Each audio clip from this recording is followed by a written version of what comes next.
जय हिंद। दोस्तों, पिछले साल नवंबर के महीने में नासा ने एक 600 किलो का स्पेसक्राफ्ट लॉन्च किया था और वो स्पेसक्राफ्ट आज 9 महीने के बाद सुबह 480 करोड़ किलो के एक एस्ट्रॉयड में जाके हिट किया है। ये एक्सपेरिमेंट बहुत ही हिस्टोरिक है, एक इंपॉर्टेंट स्टेप है। किस चीज के लिए? हमारी धरती की तरफ जो कई सारे एस्ट्रॉयड्स एक थ्रेट की तरह आते हैं, उनसे हमारी धरती को बचाने के लिए। बट आपको सुनने में बड़ा अजीब लगेगा कि एक 480 करोड़ किलो का एस्ट्रॉयड और स्पेसक्राफ्ट सिर्फ 600 किलो का, इसके हिट करने से इतना बड़ा एस्ट्रॉयड जो है उसका थ्रेट धरती के लिए कैसे कम हो सकता है या बिल्कुल खत्म हो सकता है। आज के सेशन में हम यही डिस्कस करने वाले हैं, बिल्कुल बेसिक से समझेंगे, सो डैट अगर कोई इंसान साइंस बैकग्राउंड का नहीं भी है तो भी उसको चीजें समझ में आ जाएं। ध्यान से आपने एक एक चीज को अच्छे से समझना है। दोस्तों, हमारे अंतरिक्ष में बहुत से रहस्य हैं। उन रहस्यों का सिर्फ एक छोटा सा पार्ट ही हमारे साइंटिस्ट आज तक समझ पाए हैं। उन रहस्यों में से कुछ चीजें हमारे एस्ट्रॉइड से रिलेटेड भी हैं। आपको हो सकता है एस्ट्रॉइड के बारे में ना पता हो, बट अभी हम डिस्कस करेंगे, सो आपको समझ आ जाएगा कि एस्ट्रॉइड किसको बोलते हैं। एक्चुअली इतना आपको पता होगा कि हमारा सोलर सिस्टम है जिसमें सन के अराउंड प्लैनेट्स रिवॉल्व करते हैं, उसमें से हमारी धरती भी एक प्लैनेट है। इसके अलावा कुछ बड़े बड़े छोटे छोटे पत्थर भी होते हैं जो कि सूरज के चक्कर काट रहे हैं। एक छोटे से ग्रेन के साइज के पत्थर भी होते हैं और कुछ 100 मीटर के भी पत्थर होते हैं और कुछ किलोमीटर चौड़े भी पत्थर होते हैं। सबसे पहले इन पत्थरों के बारे में समझ लेते हैं कि ये किस किस टाइप के पत्थर होते हैं। आपने ये कुछ टर्म्स हैं जो कि स्कूल टाइम पे डेफिनेटली पढ़ी होंगी, बट आप में से बहुत से बच्चों को याद भी नहीं होंगी, इनकी डेफिनेशन याद नहीं होंगी। न्यूज़ में भी आप हो सकता है कई बार पढ़ते हो। हम बेसिक वे से सबसे पहले इन टर्म्स को समझ लेते हैं, तभी आज का सेशन हमें अच्छे से समझ आएगा। सबसे पहली टर्म है मीटियोराइड। मीटियोराइड क्या चीज़ है? मीटियोराइड एक पत्थर होता है जो कि बहुत बड़े साइज का नहीं है।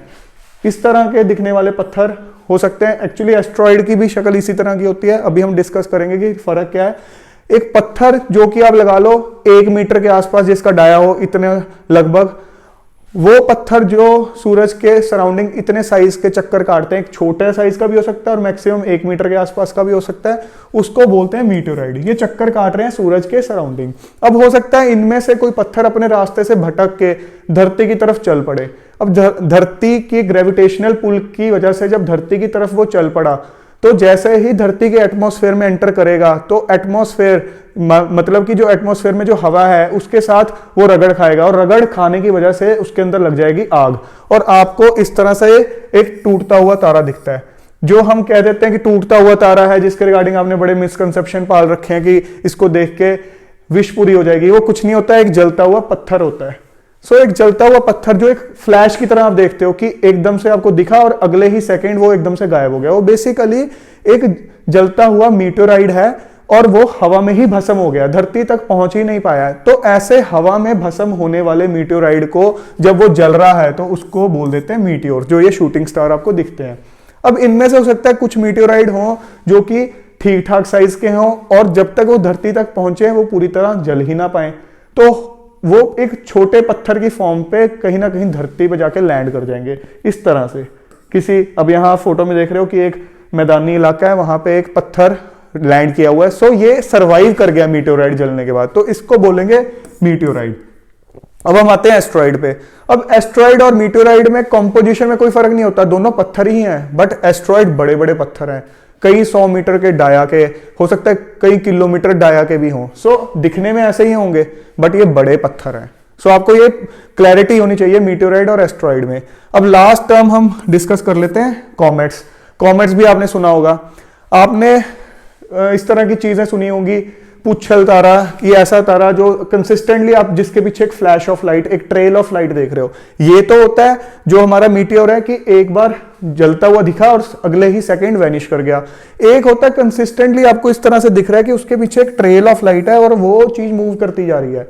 अब उसमें और एस्ट्रॉइड मीटियोराइड में ये फर्क होता है कि ये होते हैं रॉकी फॉर्म, बट ये जो कॉमेट होता है ये होता है आइस प्लस डस्क से बना। ये बर्फ से बना हुआ है, ये भी साइज में बहुत बड़ा हो सकता है, कई 100 मीटर डाया का, बट इसका कॉम्पोजिशन अलग है। जब ये सूरज की तरफ चलने शुरू हो जाते हैं तो उसकी गर्मी की वजह से ये भी जलना स्टार्ट हो जाते हैं। इनके अंदर जो गैसेस हैं, वाटर वेपर्स हैं, वो जो गैसेस निकलती हैं, वो गर्मी जो निकलती है, वो आप एक ट्रेल ऑफ लाइट की तरह देखते हो और कंसिस्टेंटली ये सूरज की तरफ तब तक चलता है, वो दिखते हैं जब तक ये पूरी तरह खत्म नहीं हो जाते। सो इनको बोलते हैं हम कॉमेट्स। सो आई होप अब आपको ये चीजें क्लियर हो गई हैं। इसके बाद आपको सेशन बहुत ईजिली समझ आ जाएगा।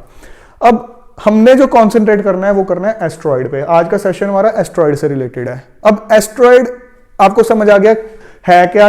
अब आपको ये समझना है कि ये हमारे सोलर सिस्टम में ज्यादा कहां पाए जाते हैं। अब यहां हमारा आप सोलर सिस्टम देख रहे हो, बीच में सेंटर में सन देख रहे हो, इसके सराउंडिंग आप सबसे पहले मर्क्यूरी देख रहे हो, देन वीनस देख रहे हो, उसके बाद अर्थ देख रहे हो, उसके बाद आप मार्स देख रहे हो, देन जुपिटर देख रहे हो।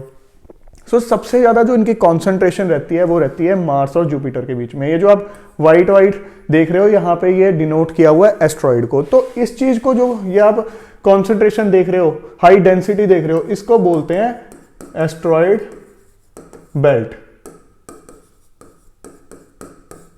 इसको बोलते हैं एस्ट्रॉइड बेल्ट, क्योंकि ये बेल्ट की तरह दिख रहा है। बट इसका मतलब ये नहीं है कि ये सिर्फ और सिर्फ आपको मार्स और जुपिटर के बीच में मिलेंगे।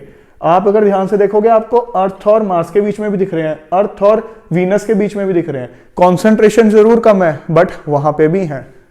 सो अब मैंने आपको बताया था कि ये कोई स्टेशनरी चीज तो है नहीं है कि खड़ी है एक जगह। जैसे धरती चक्कर लगा रही है सूरज के, वैसे ही ये भी चक्कर लगा रहे हैं। फर्क ये है कि धरती अगर अपने इस एक ऑर्बिट में चक्कर लगा रही है, इनके अपने ऑर्बिट हैं। इस तरह से जो आप ये पिक्टोरियल फॉर्म में देख रहे हो, इतनी दुनिया भर की लाइंस, ये बेसिकली इनफाइनाइट जो एस्ट्रॉइड्स हैं उनके पाथ्स डिनोट कर रखे हैं कि किसी का ऑर्बिट कैसा, किसी का ऑर्बिट कैसा हो सकता है। कभी कोई और एस्ट्रॉइड आपस में दो एस्ट्रॉइड टकरा जाए, क्योंकि प्रोबेबिलिटी तो है। ऑल्दो जो एरिया है, जिस एरिया में चल रहे हैं, अर्थ अपने एरिया में चल रहे हैं, बहुत वास्ट एरिया है, बट स्टिल कभी ना कभी प्रोबेबिलिटी है कि कोई बड़े दो एस्ट्रॉइड आपस में टकरा जाए या धरती के साथ टकरा जाए, कि धरती का किसी मोमेंट पे जो ऑर्बिट का पाथ है वो किसी एस्ट्रॉइड के साथ एग्जैक्टली उस मोमेंट पे मैच कर जाए, क्योंकि धरती का एक साइज बहुत बड़ा है। एस्ट्रॉइड की प्रोबेबिलिटी हो सकती है किसी टाइम पे वो एक थ्रेट बन जाए। और अगर एक एस्ट्रॉइड ये बहुत बड़े साइज का टकरा गया, क्योंकि इसकी स्पीड बहुत ज्यादा होती है, धरती की अपनी स्पीड बहुत ज्यादा है, तो हाई स्पीड पे दो चीजें बहुत हाई एक मास की जब टकराएंगी तो आप समझ सकते हो कितनी ज्यादा एनर्जी प्रोड्यूस होगी, और कहीं ना कहीं वो हमारी धरती के लिए एक थ्रेट है। सो ये जो एक्सपेरिमेंट है इसी थ्रेट से बचाने के लिए है। इसको हम समझेंगे। सबसे पहले एक दो टर्म्स और समझ लेते हैं जो कि इंपॉर्टेंट है। नियर अर्थ ऑब्जेक्ट्स किनको बोलते हैं? नियर अर्थ ऑब्जेक्ट्स बोलते हैं ऐसे ऑब्जेक्ट्स जो कि धरती के ऑर्बिट के आसपास ही घूम रहे हैं। मतलब ऐसे एस्ट्रॉइड्स जो कि जिनका ऑर्बिट धरती के ऑर्बिट के आसपास ही है। अब उसको डिनोट करने के लिए एक यूनिट यहां पे इंट्रोड्यूस किया जाता है, एस्ट्रोनॉमिकल यूनिट। एस्ट्रोनॉमिकल यूनिट की जो वैल्यू है वो है लगभग 150 मिलियन किलोमीटर। एग्जैक्टली नहीं है बट लगभग है। ये है क्या चीज? ये है जो आपकी अर्थ है, हमारी जो अर्थ है और सन, इन दोनों के बीच का जो एवरेज डिस्टेंस है वो इतना है। सो हमने रेफरेंस के लिए ले लिया कि हमने डिफाइन कर दिया कि अर्थ और सन के बीच में जो डिस्टेंस 150 मिलियन किलोमीटर का है उसको एक यूनिट डिफाइन कर दिया। सो हमने बोला कि जोन से ऑब्जेक्ट्स, जोन से ऐसे एस्ट्रॉइड्स जो कि सन से 0.983 एस्ट्रोनॉमिकल यूनिट या 1.3 इस रेंज के अंदर होंगे, वो हम कहेंगे कि उनका जो ऑर्बिट है या वो ऑब्जेक्ट्स हैं वो धरती के पास है। तो नियर अर्थ ऑब्जेक्ट्स उनको बोल दिया। अब इनमें से सारे के सारे ऐसा नहीं होगा कि धरती के लिए खतरनाक है या थ्रेट है।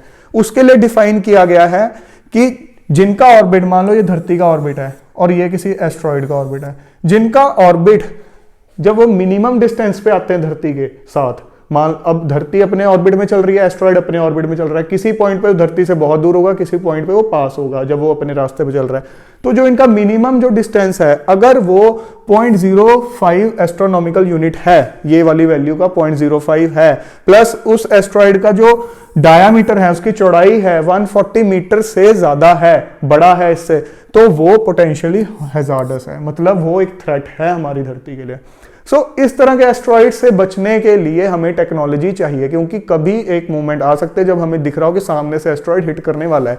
तो उस टेक्नोलॉजी को बोला जाता है प्लैनेटरी डिफेंस टेक्नोलॉजी। मतलब हमारे प्लैनेट के डिफेंस के लिए टेक्नोलॉजी, उसको बचाने के लिए टेक्नोलॉजी, और ये एक्सपेरिमेंट उसी टेक्नोलॉजी में एक बहुत बड़ा हिस्टोरिक स्टेप है। अब हम समझ लेते हैं कि ये किस तरह से इन्होंने ये एक्सपेरिमेंट किया।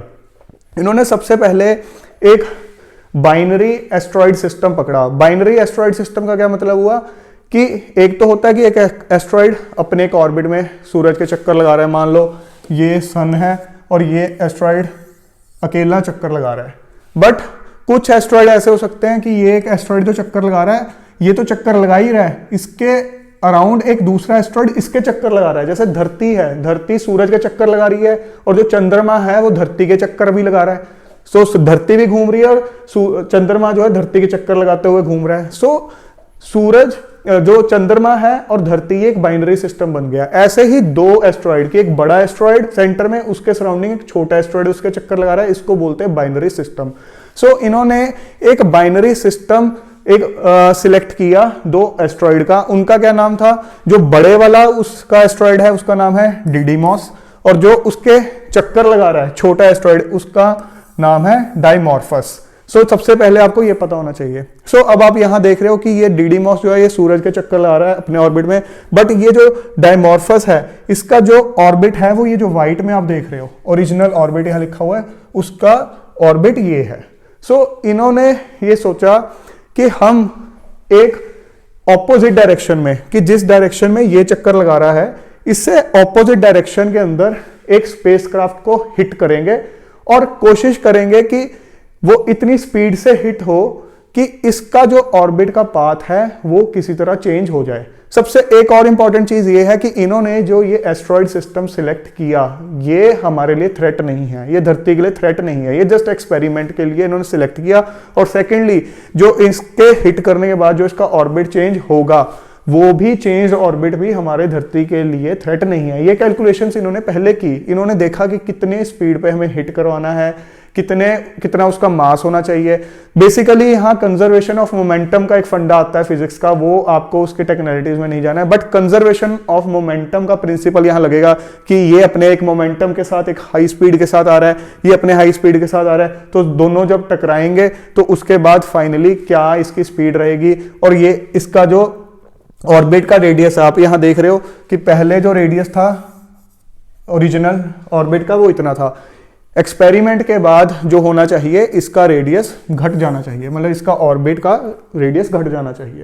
तो बेसिकली उसका ऑर्बिट चेंज कर दिया। हमें चाहिए भी यही कि इन फ्यूचर अगर मान लो ये धरती है तो धरती की तरफ अगर कोई अपने एक ट्रैक में अपने एक ऑर्बिट में एस्ट्रॉइड आ रहा है, तो अगर हम उसका ऑर्बिट चेंज कर पाए कि अगर वो ऐसे हिट होना था तो उसका ऑर्बिट अगर हम चेंज कर पाए और वो पास से निकल जाए, यही हमें चाहिए। तो इस एक्सपेरिमेंट के थ्रू ये देखना है हमने कि वो हिट करने के बाद क्या वाकई उसका ऑर्बिट चेंज हो पाया। तो यहां पे जो स्पेसक्राफ्ट था जो हिट किया है, या जो हम कह रहे हैं कि ये जो पूरा टेस्ट है उसका जो नाम है वो है डार्ट।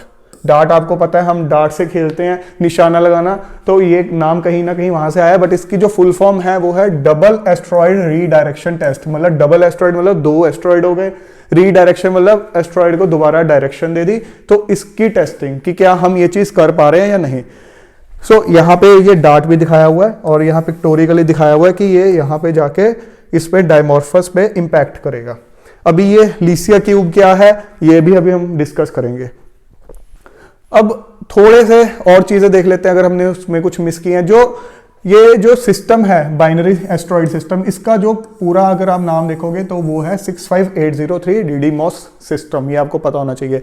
बाइनरी एस्ट्रॉइड है, हमने ऑलरेडी डिस्कस कर लिया है। डीडीमॉस का जो यहाँ साइज है, इसका जो डायमीटर है वो है 780 मीटर, मतलब ये काफी बड़ा एस्ट्रॉइड है।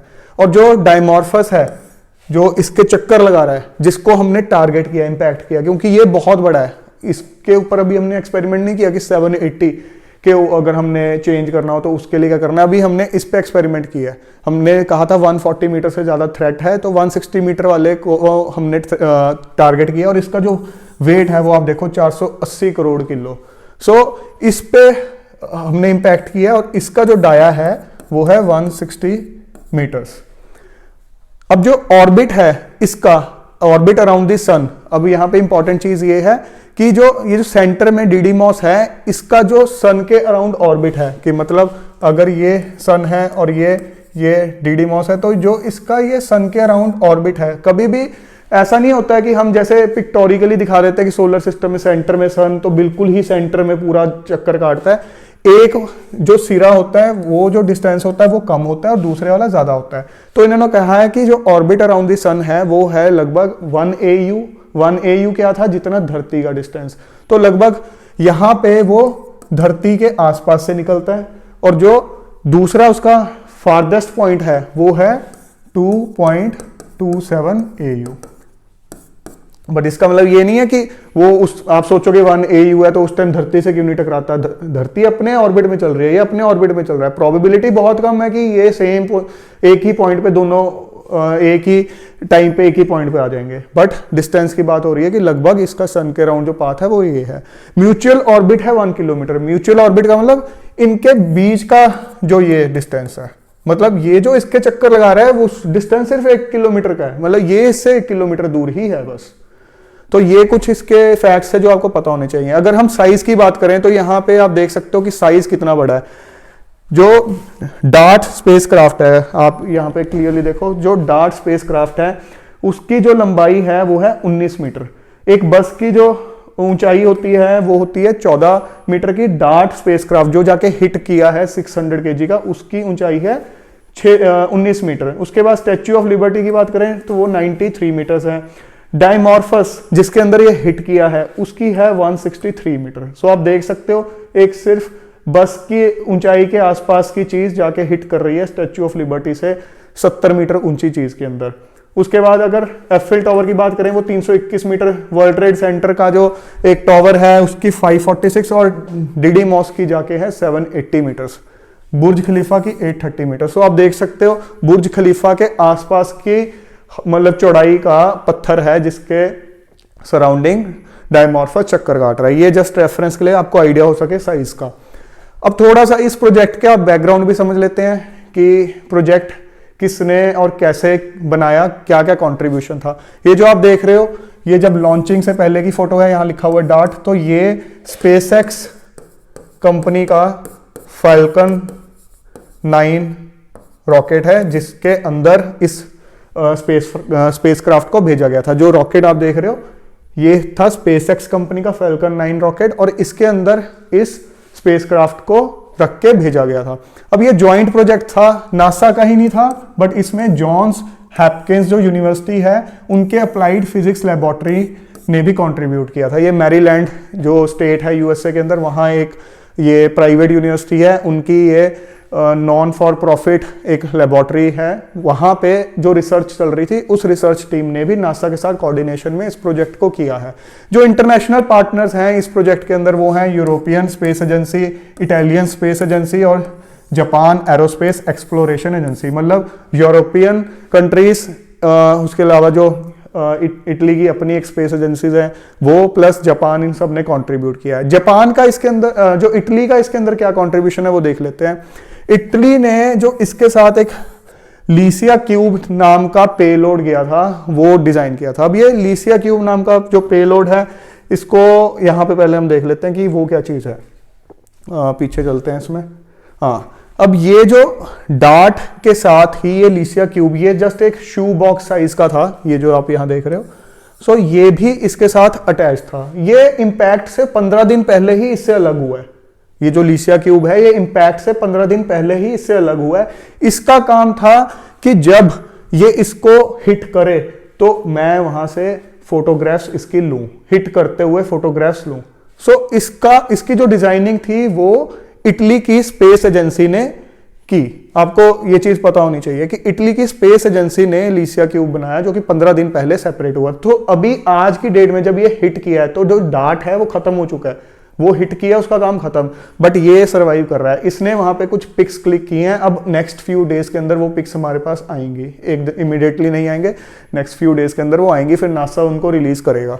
सो उसके अलावा यहाँ पे हेरा नाम का भी एक स्पेसक्राफ्ट है जो कि यूरोपियन स्पेस एजेंसी ने बनाया है, जो कि अभी लॉन्च नहीं हुआ है। ये 2024 के अंदर लॉन्च किया जाएगा और ये 2017 के अंदर डीडीमॉस जहां पे है वहां पहुंचेगा। उसके पास वहां पहुंच के ये चेक करेगा कि वाकई में ये जो हिट करने के बाद ये ऑर्बिट चेंज हुआ भी है या नहीं, तभी पता चलेगा एक्सपेरिमेंट सक्सेसफुल हुआ भी है या नहीं। अभी खुशी इस बात की है कि जो डार्ट था वो अपने जो डेस्टिनेशन थी कि पहले उसने आइडेंटिफाई किया इन दोनों को, उसके बाद इन दोनों में से भी छोटे वाले को आइडेंटिफाई किया, अपने टारगेट पे जाके हिट कर गया। हमने एक स्टेप अपना कर लिया कि हम हिट अपना पॉइंट पे करवा सकते हैं। अब ये देखना है कि जो हमारी कैलकुलेशंस थी कि हिट करने के बाद वो ऑर्बिट को भी चेंज कर पाया जिस तरह से हम चाहते थे। तो वो चीज पता चलेगी जब ये हेरा नाम का स्पेसक्राफ्ट जो कि यूरोपियन स्पेस एजेंसी ने बनाया है वो जाके चेक करेगा इसकी मूवमेंट कि अब इसका ऑर्बिट कैसा है, कितने इसके मतलब जो आप कह सकते हो जो ऑर्बिट की चौड़ाई है, जो इनके बीच का जो डिस्टेंस है वो कम ज्यादा हुआ, जो आज की डेट में लगभग 1 किलोमीटर था। ऑल्दो ये जो कैलकुलेशंस है उसके हिसाब से ये कहा जा रहा है कि इस इंपैक्ट के बाद जो फर्क पड़ेगा वो डायमॉर्फस की स्पीड को जस्ट अ फ्रैक्शन ऑफ 1% का पड़ेगा। उसकी जो स्पीड होगी 1% की भी एक फ्रैक्शन से ही अफेक्ट होगी, बट वो उसके ऑर्बिट को चेंज करने के लिए काफी होगी एज पर द कैलकुलेशन। तो वो चीज हेरा स्पेसक्राफ्ट जाके असेस करेगा। अब यहाँ पे जो डार्ट है थोड़े से और उसके फैक्ट्स देख लेते हैं अगर हमने कोई मिस ना किया हो। हमने ऑलरेडी डिस्कस कर लिया कि ये 600 किलो के आसपास का स्पेसक्राफ्ट था।